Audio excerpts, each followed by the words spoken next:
So this is going to be another movie review. This one's called Dark Knight of the Scarecrow, the original classic. Marvelous. I was terrified.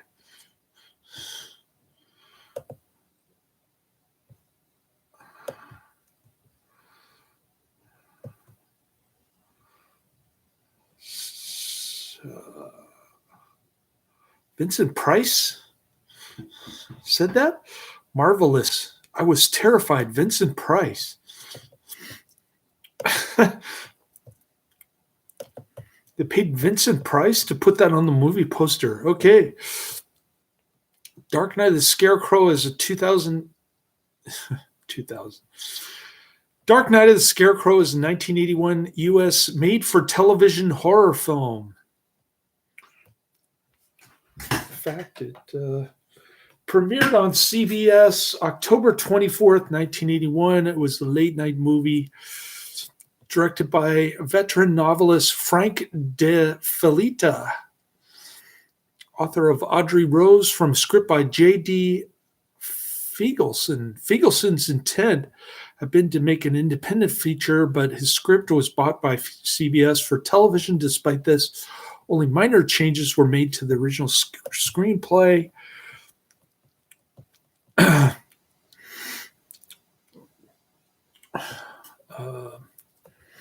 World television premiere on CBS was October 24th, 1981.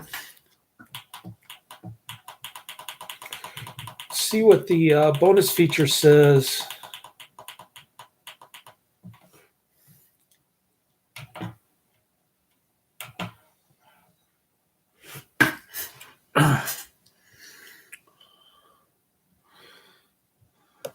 So CBS Saturday night movies.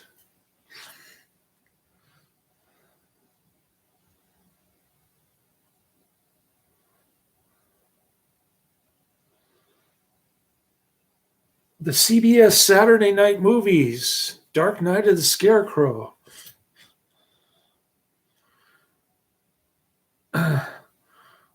World television premiere.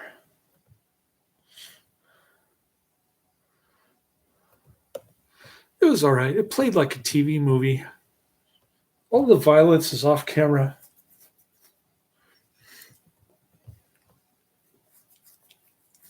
I think Charles Durning gets it with the pitchfork at the end, off camera. In a small town in the Deep South, the friendship between Charles Elliott Bubba Ritter, played by Larry Drake. Didn't I just do a Larry Drake movie called Dark Man? He always plays the bad guy, but he's sort of like the good bad guy in this one. He's a scarecrow. A large but gentle, mentally challenged man and young. Mary Lee Williams angers some of the town people, especially brooding, mean-spirited postal worker Otis Hazelrig, played by Charles Durning. He's got the hots for Mary Lee Williams. She's only like 10 years old. When Mary Lee is mauled by a vicious dog, Hazelrig, promptly assuming that Bubba is responsible, forms a lynch mob with three friends, gas station attendant Skeeter Norris, and farmer cousins Philby and Harless Hawker. Bubba's mother disguises him as a scarecrow, and she posts him in a nearby field, but the lynch party's bloodhounds sniff Bubba out, and the helpless Bubba is gunned down by all four vigilantes. When they learn afterwards that Mary Lee is in fact alive, thanks to Bubba rescuing her from a dog, Hazelrig places a pitchfork in Bubba's lifeless hands to make it appear as if he were attacking them. When brought to trial, the vigilantes are subsequently released because of lack of evidence against them and blatant perjury by Hazelrig. Mary Lee recovers from the attack, sneaks out of her room at night, and she goes over to the Ritter house looking for Bubba. Mrs. Ritter, unable to bring herself to tell Mary Lee the truth, instead tells her that Bubba has gone away. Mary Lee runs out of the house to look for Bubba. Mrs. Ritter goes after her, and she finds her sitting under the stake where Bubba had been killed, singing a favorite song of hers and Bubba's. Mary Lee calmly tells Mrs. Ritter that Bubba is not gone, only playing the hiding game, which is what she told Bubba to do when he became a scarecrow. Sometime later, Harless finds a scarecrow in his field like the one Bubba was disguised as, with no indication as to who put it there. Hazelrig suspects Sam Willock, the district attorney, of putting it there to rattle them, and he tells the others to keep calm and do nothing. That evening, Harless returns home to find a scarecrow gone. Hearing noise in the barn, he investigates. While he's checking the loft, the wood chipper below starts up again of its own accord. Startled, he loses his balance, falls out of the loft in the machine, and is killed. That was the Lane Smith character. He's gone. Learning, off camera, of course, learning of Harless's death, Hazelrig, Philby, and Skeeter suspect that it wasn't an accident, and that night find that the wood chipper had not run out of gasoline after Harless had been killed, but had been switched off. The next day, Hazelrig obliquely accuses Mrs. Ritter of having engineered this supposed accident. She denies involvement, but she says that other agencies will avenge her son, also implying that Hazelrig is a pedophile because of his intense interest in Mary Lee. Hey, little girl, want some candy?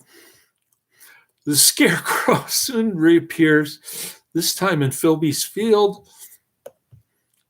At the local church Halloween party that night, while playing hide and seek with the other children, Mary Lee is confronted by Hazelrig, who tries to get her to tell him that Mrs. Ritter is behind the recent events. Instead, she tells him that she knows what he and his friends did to Bubba, and she runs from him.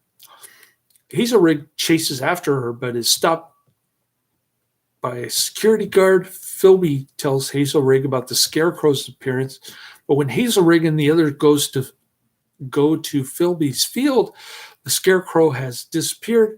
Later the same night, Hazelrig breaks into Mrs. Ritter's house to make her stop her supposed plot, but frightens her so badly by his violent appearance that she suffers a fatal heart attack. To cover his tracks, Hazelrig starts a gas leak, resulting in an explosion that destroys the house. So she was making a pot of hot water. I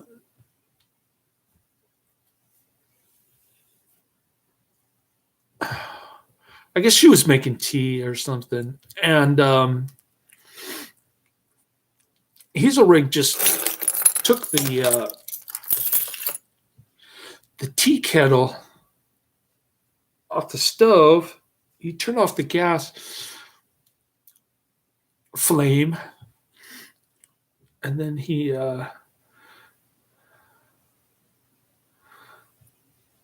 turned the gas back on without lighting the flame, and there was a roaring fire going in the living room.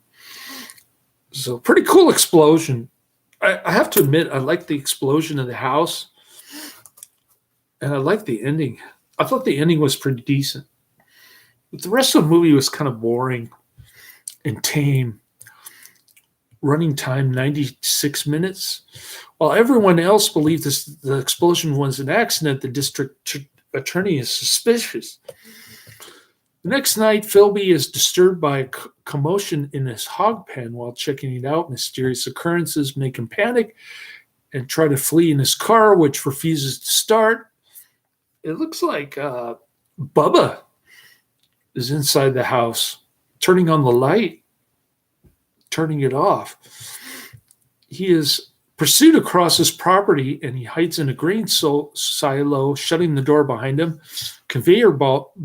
A conveyor belt feeding into the silo is switched on, and Philby, unable to open the now locked door of the silo, is buried under the resulting avalanche of grain, and he suffocates. That was on camera, but it was kind of like his arm was dangling, dangling up.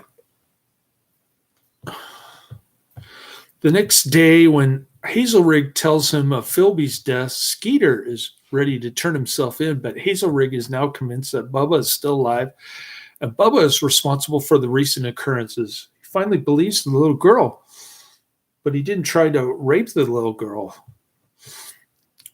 So maybe he's not a child molester after all. He's just a killer.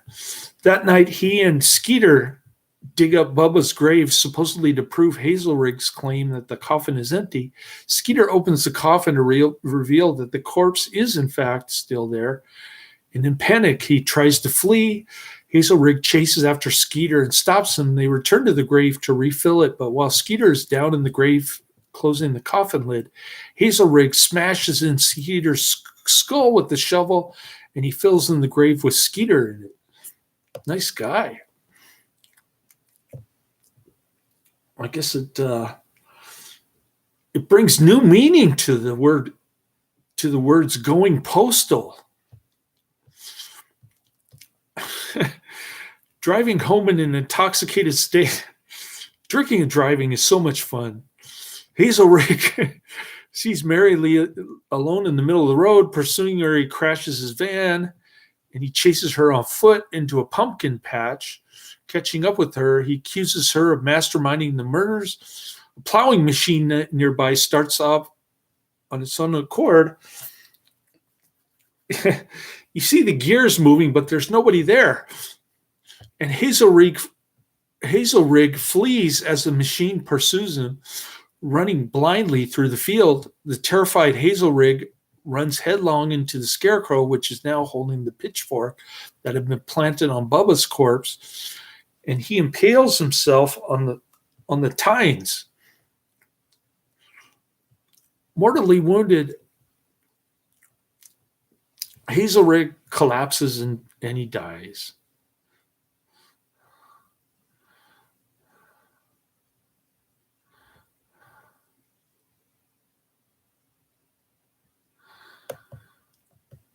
That's pretty much the movie. I don't want to spoil the ending, so I'm not going to read you the last two sentences on Wikipedia. You can look it up yourself if you want to spoil the ending.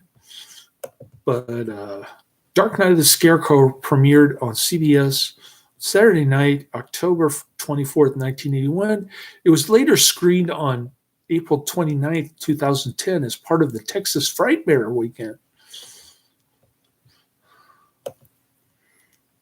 The film was released on VHS by Key Video in the mid-'80s. The film was later released on DVD by VCI Entertainment, which is the version I got, on September 28th, 2010. And for Blu-ray for the first time on October 11th, 2011, VCI re-released the film on DVD one last time on September 11th, 2012. So I'm not sure if I have the 2012 DVD or the 2010 DVD.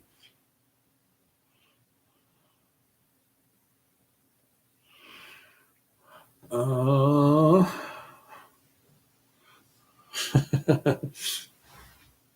can't really see the writing on this thing.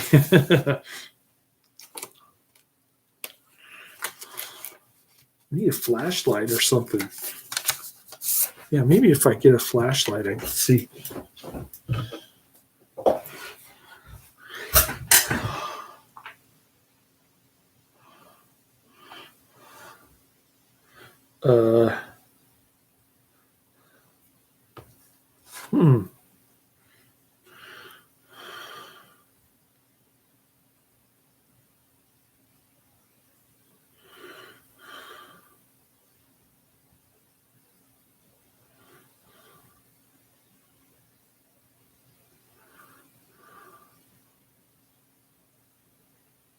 Oh, I got the 2010 disc.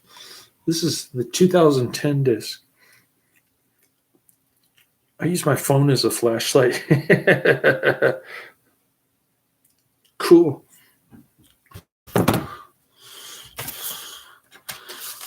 So I was right. I did get the original VCI DVD, not the re-release. Okay. Rotten Tomatoes gives the film a 50% score based on reviews from 6 critics. Sounds about right. Dread Central gave the film a score of 4.5 out of 5, calling it a spooky masterpiece, praising the film's atmosphere, characters, and subtlety. Justin Kurzweil from Hysteria Lives awarded the film 4 out of 5 stars, calling it a slow-burning, fantastically creepy small screen tale. In his review, Kurzweil praised the film's ambiguity writing. At times, it's so understated, so well constructed, we are as unsure as the characters as to whether there is something out there lurking in the dark, or perhaps their growing paranoia has finally got the better of them. Angel Van Croft from HorrorNews.net gave the film a positive review, calling it a well-made movie with great acting, directing, and plenty of spooky atmosphere. Cameron McGowdy from DVD Talk offered the film similar praise, writing, "Dark Night of the Scarecrow isn't just one of those best made for television films ever made. It's one of the best horror films of all time, utilizing masterful performances, location shots, and sounds. It's a simple and subtly scary effort that relies on restraint. It stands the test of time and features an iconic image of evil that has never been more powerful, making this a classic steeped in frightful, full ambience, colors, and imagery." Andrew Smith from Popcorn Pictures commended the film's well-rounded characters, cinematography, and unsettling vibe, stating that the film was proof that even TV movies can be effective if the makers are intent on producing something more than standard. The film was not without its detractors. Scott Weinberg from eFilmCritic.com awarded the film 2 out of 5 stars, calling it laughable junk, and criticized Durning's casting as the main villain. Is he a child molester or isn't he a child molester? I guess we'll never find out. Maybe they just maybe Bubba's mother just accused him of being a child molester, just to tick him off. Aaron Crowell, the hide and go seek scene at the school is a little unsettling, but it's a made-for-TV movie, so they're not going to show anything super distasteful, like, hey little girl, want some candy? Aaron Crow, managing editor for Horror Hound magazine, wrote, with its 1981 release, Dark Night of the Scarecrow was the first feature-length horror film with the Scarecrow as its centerpiece. In the intervening years, many have copied this image, but with the Dark Night of the Scarecrow writer, J.D. Feigelson is credited as creator of the entire killer Scarecrow horror film subgenre. I guess he's talking about Children of the Corn.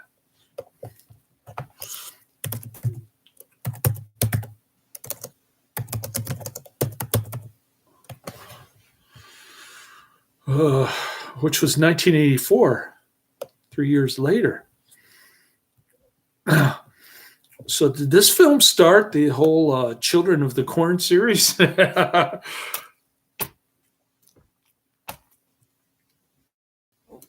That's the question I have. A direct-to-video sequel, Dark Night of the Scarecrow 2, written and directed by J.D. Feigelson and starring Amber Wedding, Carol Dines, Adam Snyder, Tim Gooch, and Mike Van Zandt, which takes place 40 years after the events of the original film, was released in 2022 on both DVD and Blu-ray by VCI Entertainment. That might be an interesting straight-to-video sequel. Dark Night of the Scarecrow 2, 40 years after.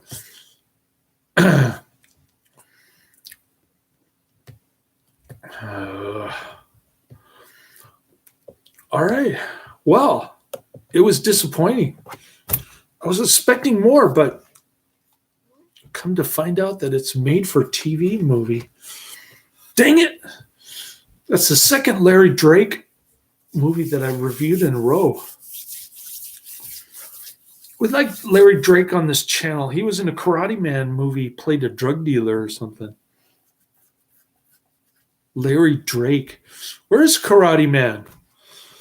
Come out, Karate Man. Adrian finally posted a couple comments, but it was on my 40-minute video. I think I had one of my videos almost 50 minutes. I guess that's why I lost comments in chat room people from the likes of Adrian, Professor Quiz, and Chef Jaffe, because my videos are too long. Well, I'm up over 20 minutes now. I guess I'll watch what's this one? Dark Waters, also known as Dead Waters 1994. All right. Well, that's the end of my review. I'm super tired. I took like a 3-hour nap. I slept for 12 hours. And then I took a 3-hour nap. So I don't know what's wrong with me. I guess I went off the energy drink and overslept. Laters.